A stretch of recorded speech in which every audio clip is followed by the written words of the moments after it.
आज हम देखेंगे स्ट्रक्चर क्या होता है। ये स्ट्रक्चर हम क्यों देखेंगे, क्योंकि डेटा स्ट्रक्चर में ये स्ट्रक्चर बहुत ज्यादा काम आने वाला है। आगे जब हम लिंक्ड लिस्ट के प्रोग्राम्स देखेंगे तो इसमें स्ट्रक्चर बहुत ज्यादा यूज होगा, ट्रीज में भी, ग्राफ्स में भी। ओके, तो अब जैसे कि अरे क्या होता है, collection of similar homogeneous data type होता है। ओके, जैसे कि हमें क्या करना है कि 10 स्टूडेंट्स के रोल नंबर्स को स्टोर करना है, तो हम किसका यूज करते हैं, अरे का यूज करते हैं। रोल नंबर मतलब integer, similar data type. Okay, तो 10 स्टूडेंट्स के हमने रोल नंबर के लिए हमने क्या यूज किया, अरे। इसी तरह से 10 स्टूडेंट्स के नेम्स के लिए भी हम क्या यूज करेंगे, अरे यूज करेंगे। ओके, लेकिन अगर हमें क्या करना है, एक ही स्टूडेंट या 10, चलो हम वो चीज बाद में दिखेंगे कि हम एक से ज्यादा स्टूडेंट्स का डेटा कैसे स्टोर कर सकते हैं, लेकिन हमें किसी पर्टिकुलर स्टूडेंट के रिकॉर्ड को स्टोर करना है। रिकॉर्ड का मतलब क्या होता है कि उसमें क्या आ जाए, उसका रोल नंबर भी आ जाए, उसका नेम भी आ जाए, उसके परसेंटेज भी आ जाए, इसी तरह से और भी 2-4 चीजें जो भी हम स्टोर करना चाहते हैं वो आ जाए। तो ये क्या हो जाता है, एक पर्टिकुलर स्टूडेंट क्या हो जाता है, रिकॉर्ड हो जाता है। तो अगर हमें किसी स्टूडेंट के रिकॉर्ड को स्टोर करना है तो अरे की हेल्प से हम नहीं कर सकते हैं। अब हम इनको सेपरेटली भी दे सकते हैं। सेपरेटली कैसे, हमने इसको रोल नंबर को एक इंटीजर डिक्लेयर कर दिया, इसको स्ट्रिंग डिक्लेयर कर दिया, मतलब कैरेक्टर्स का कलेक्शन डिक्लेयर कर दिया, इसको हमने फ्लोट डिक्लेयर कर दिया। लेकिन ये क्या हो जाएंगे, सेपरेटली। हम क्या चाहते हैं, एक साथ किसी स्टूडेंट का ये डेटा क्या हो, रिकॉर्ड क्या हो, स्टोर हो। तो उसके लिए हम क्या यूज करेंगे, स्ट्रक्चर यूज करेंगे। क्यों स्ट्रक्चर यूज करेंगे, क्योंकि ये देखो रोल नंबर क्या है, इंटीजर टाइप का है, ये क्या है, स्ट्रिंग टाइप का है। ओके, और परसेंटेज क्या है, फ्लोट टाइप का है। तो ये तीनों चीजों को, ये क्या है, सिमिलर डेटा टाइप नहीं है, ये क्या है, इंटीजर, ये स्ट्रिंग, ये फ्लोट है।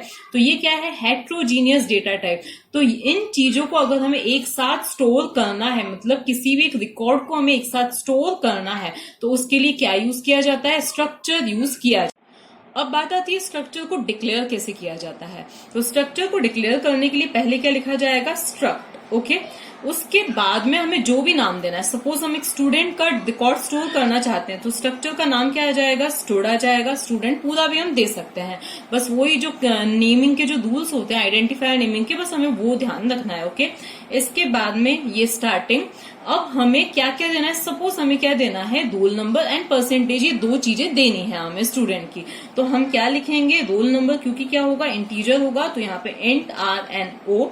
उसके बाद में हम दूसरी चीज क्या देना चाहते हैं, परसेंटेज देना चाहते हैं, जो कि फ्लोट में भी हो सकते हैं। तो यहाँ पे हम क्या दे देंगे, फ्लोट, और फिर यहाँ पे क्या लिख देंगे, PER। यहाँ पे भी हम इन दोनों के कुछ भी नाम लिख सकते हैं। ओके, ये हो गया। इसके बाद इसकी क्लोजिंग, हमें मान लिया कि अभी सिर्फ इतना ही करना है, इससे ज्यादा भी डिटेल स्टोर कर सकते हैं, बट हम सपोज कर रहे हैं हमें सिर्फ इतना ही करना है। ओके, इसके बाद ये हो गई क्लोजिंग। तो ये सिर्फ क्या हुआ, स्ट्रक्चर डिक्लेयर हुआ है कि हाँ, इस तरह के, जैसे हम एक टेबल बनाते हैं तो सिर्फ कॉलम्स बना के छोड़ देते कि हाँ इसमें ये सब रहेगा। ओके, तो वैसे ये सब क्या है, सिर्फ यहाँ पे हमने डिक्लेरेशन किया है कि किसी भी स्टूडेंट की हम इन 2 चीजों को स्टोर करने में इंटरेस्टेड हैं। अब इनको मेमोरी कब मिलेगी, जब इनके वेरिएबल को डिक्लेयर किया जाएगा। जैसे ही लिखते हैं इंट a, इसका मतलब क्या है कि हमने इंटीजर टाइप का डेटा डिक्लेयर किया है। a किस टाइप का है, इंटीजर टाइप का है। तो उसी तरह से हमें ये स्ट्रक्चर क्या है, यूजर डिफाइंड डेटा टाइप है, ये हमने एक नया डेटा टाइप क्रिएट कर दिया है। अब इसके लिए भी हम वेरिएबल किस तरह से डिक्लेयर करेंगे, तो जैसे पहले हम क्या लिखते हैं, डेटा टाइप लिखते हैं, उसके बाद क्या लिखते हैं, वेरिएबल का नाम लिखते हैं। तो वैसे यहाँ पे पहले हम क्या लिखेंगे, डेटा टाइप, जो कि हमारा क्या है, स्ट्रक्चर टाइप का है, नाम स्टूड है। अब ये क्या हो गया, हमारा डेटा टाइप हो गया। ओके, अब हमें S1 डिक्लेयर करना है, S2, ऐसे कितने भी वेरिएबल्स डिक्लेयर करने हैं हम कर सकते हैं। ओके, ऐसे ही S3, S4 जितने भी हम डिक्लेयर कर सकते हैं। जैसे हम लिखते हैं ना इंट A, B, C, तो हम कितने भी इंटीजर टाइप के वेरिएबल डिक्लेयर कर सकते हैं। तो यहाँ पे स्टूड टाइप के हमने 2 वेरिएबल को डिक्लेयर किया। जैसे इसको डिक्लेयर किया तो इनको मेमोरी कैसे मिलेगी, ये S1, ये S2। यहाँ पे क्या होगा, अब पहले क्या है, रोल नंबर, तो रोल नंबर के लिए ये मेमोरी एलोकेट हो जाएगी, जितनी इंटीजर की साइज होगी उतनी। फिर PER के लिए मेमोरी एलोकेट होगी, जितनी फ्लोट की साइज 4 बाइट्स उतनी। ठीक है, इसी तरह से S2 को भी इतनी ही सेपरेटली मेमोरी मिल जाएगी, ये रोल नंबर के लिए, और ये क्या है, परसेंटेज के लिए। तो ये इनको क्या मिल गई, मेमोरी एलोकेट हो गई। ओके, अब इनका कोई ना कोई एड्रेस होगा, मतलब ये S1 और S2 इनका कोई ना कोई एड्रेस होगा, तो हम सिर्फ बेस एड्रेस में में इंटरेस्टेड है। अब ये सिर्फ हमने समझने के लिए सिंपल वे में ऐसे बता दिया। अब इनको भी मेमोरी क्या मिलेगी, S1 के दोनों एलिमेंट्स को कंटिन्यू मेमोरी मिलेगी, S2 के भी दोनों एलिमेंट्स को कंटिन्यू मेमोरी मिलेगी। कैसे मिलेगी, सपोज अब ये S1 को कितनी बाइट्स की जरूरत है, हम कंसीडर कर रहे हैं इंटीजर 4 बाइट्स का है, फ्लोट भी 4 बाइट्स का है। ओके, तो अब यहाँ पर 4 बाइट्स किसके लिए, रोल नंबर के लिए। तो ये क्या हो गया, S1 का रोल नंबर। इसी तरह से 4 बाइट्स किसके लिए, परसेंटेज के लिए, तो ये S1 का परसेंटेज। अब बेस एड्रेस मतलब हम क्या मान लेते हैं कि एड्रेस की जो स्टार्टिंग हुई है वो कहां से हुई है, 100 से हुई है। तो 100, 101, 2, 3 ये यहां तक तो किसके लिए हो जाएंगे, रोल नंबर के लिए 4 बाइट्स। और 104 से लेके 4, 5, 6, 7 यहां तक किसके लिए हो गए, परसेंटेज के लिए। तो हम सिर्फ किस में इंटरेस्टेड हैं, बेस एड्रेस में इंटरेस्टेड हैं। ओके, तो बेस एड्रेस जो कि क्या है, 100 है। ये चीज हम जब अभी स्ट्रक्चर एंड पॉइंटर्स देखेंगे नेक्स्ट वीडियो में तब हम समझेंगे। तो फिलहाल हम सिर्फ किसकी बात कर रहे हैं कि किस तरह से इस S1 को और S2 को मेमोरी मिलेगी। तो ये इस तरह से मेमोरी मिल गई और ये कंटिन्यू ही होगी। लेकिन जरूरी नहीं कि S2 को इसके जस्ट बाद मेमोरी मिले, क्योंकि S2 क्या है, एक सेपरेट वेरिएबल है। तो अब S2 को जहां पे भी स्पेस मिलेगा मेमोरी में, कितनी बाइट्स की जरूरत है, 8 बाइट्स की। तो जहां पे भी कंटिन्यू 8 बाइट्स मिल जाएंगी वहां पे उसको मेमोरी एलोकेट हो जाएगी। तो अब सपोज 200 के बाद कंटिन्यू 8 बाइट्स अवेलेबल हैं, तो अब यहां से ये इतनी मेमोरी किसको मिल जाएंगी, 200 से 207 तक S2 को। तो ये हो गया S2 का रोल नंबर और ये क्या हो गया, S2 का परसेंटेज। ओके, अब बात आती है कि इनको एक्सेस कैसे किया जाता है। मतलब सपोज हमें क्या करना है, इसमें डेटा को स्टोर करना है, तो किस तरह से किया जाएगा, S1.RNO इज इक्वल्स टू, हमें जो भी रोल नंबर देना है, मतलब डॉट ऑपरेटर का यहाँ पे यूज होगा।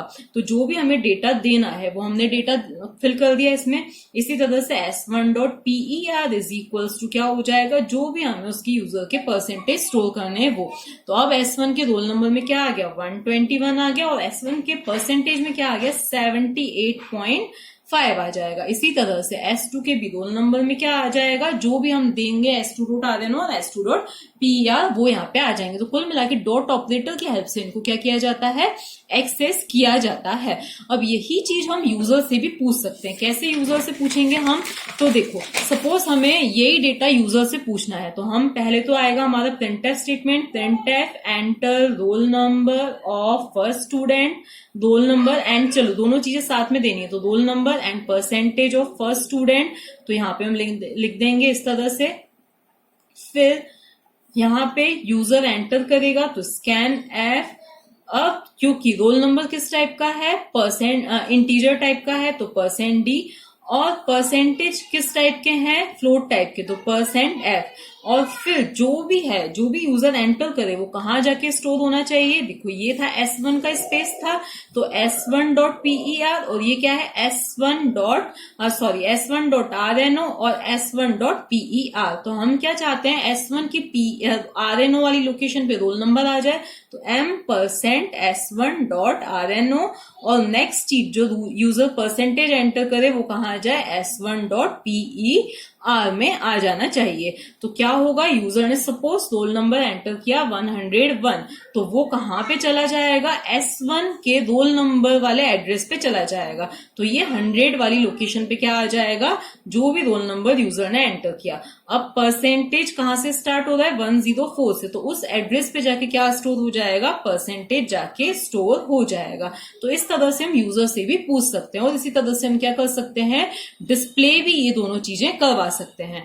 अब आता है स्ट्रक्चर ऑफ अरेज। यहाँ पे हमने क्या देखा कि सिर्फ हम दो यूजर्स के, दो स्टूडेंट्स के रोल नंबर हमने लिए हैं, मतलब हमने सिर्फ इस तरह से डिक्लेयर किया, स्ट्रक्ट स्टोर्ड, और फिर हमने क्या दिया, S1, S2, मतलब हमने सिर्फ दो स्टूडेंट्स की हम डिटेल स्टोर करना चाह रहे हैं।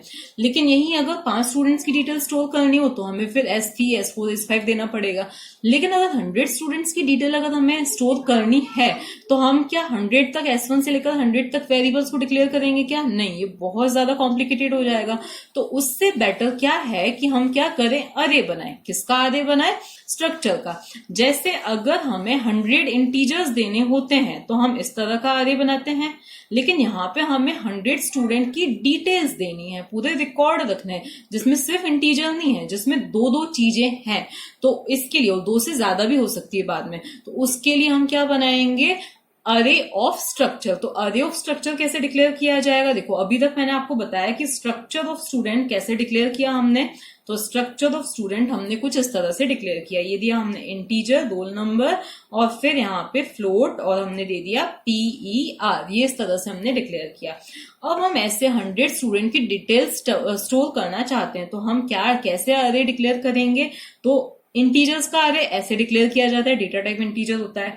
यहाँ पे हमारा डेटा टाइप क्या है, स्टूड है, ठीक है, तो स्ट्रक्ट स्टूड ये लिखा हमने। अब हम सपोज नाम देना चाहते हैं एस, और कितने स्टूडेंट्स का करना चाहते हैं, सपोज 10 स्टूडेंट्स का करना चाहते हैं, मतलब मैक्सिमम साइज हमने 10 दे दिया। अब हम 5 का भी कर सकते हैं, 4 का भी कर सकते हैं, एग्जैक्टली 10 का भी, उससे ज्यादा नहीं कर सकते हैं। ओके, तो ये क्या हुआ, स्ट्रक्चर अरे ऑफ स्ट्रक्चर। अब इनको मेमोरी किस तरह से मिलेगी, तो इनको कुछ इस तरह से अब कंटिन्यू मिलेगी मेमोरी। देखो पहले वाले स्टूडेंट का रोल नंबर और उसका क्या आया, परसेंटेज आया, फिर नेक्स्ट वाले स्टूडेंट का रोल नंबर और फिर क्या आया, परसेंटेज आया, फिर नेक्स्ट स्टूडेंट का रोल नंबर, परसेंटेज। मैं ऐसा करती हूँ थोड़ा सा इसके अरे की साइज को कम करके, और मैं आपको बताती हूँ कि किस तरह से मेमोरी इनको अलोकेट होगी। सपोज हम 3 स्टूडेंट्स का करना चाहते हैं, कितनों का, 3 स्टूडेंट का करना चाहते हैं, तो हमने दिया स्ट्रक्ट STUD और फिर S, जो भी नाम देना है वो, और फिर 3। ओके, हम 3 का ही करना चाहते हैं, वैसे इतनों के लिए ओनली अरे नहीं बनता है। अब क्या होगा, ये इस तरह से मेमोरी एलोकेट होगी। अब क्या हुआ, टोटल 3 स्टूडेंट, 1 2 और 3, 3 स्टूडेंट, ये S की 0th लोकेशन और ये S की 1st लोकेशन और ये S की 2nd लोकेशन। ओके, ये हो गए। अब हर एक स्टूडेंट में क्या है, रोल नंबर भी है और उनका क्या है, नेम भी है। तो ये इस तरह से पार्टीशनिंग हो गई उनकी, रोल नंबर के लिए और नेम के लिए। ये 8 बाइट से 8 बाइट से 8 बाइट्स। ओके, अब क्या है, इस S0 का रोल नंबर मतलब S0 का RNO, फिर इसके बाद में S0 का PER, फिर S1 का RNO और फिर S1 का PER, फिर यहाँ पे S2 का RNO और फिर S2 का क्या आ जाएगा, ये PER, ये हो जाएगा। ठीक है, तो ये इस तरह से क्या मिलती है, अरे ऑफ स्ट्रक्चर्स को मेमोरी एलोकेट होती है। इनको एक्सेस भी इसी तरह से किया जाएगा, जैसे हमें लिखना है S0 का PER क्या हो जाएगा, जो भी हमें देना है 49.7 या जो भी हमें देना है हम इस तरह से दे सकते हैं। इसी को हम यूजर से भी पूछ सकते हैं, लेकिन उसके लिए हमें क्या चलाना पड़ेगा, एक लूप चलाना पड़ेगा, i is less than 3 i++। अब जो भी यूजर ने, मैं पूरा नहीं लिख रही हूं, जो भी यूजर ने एंटर किया वो कहां पर जाएगा, तो scanf और %d %f और फिर यहां पर m%s i.rno m%s i.per। अब i की जो भी वैल्यू होगी, i की वैल्यू 0, तो S0 के RNO पे रोल नंबर चला जाएगा, S0 के PER पे परसेंटेज चले जाएंगे। तो इस तरह से हम यूजर से वैल्यू ले भी सकते हैं और वैल्यू प्रिंट भी कर सकते हैं।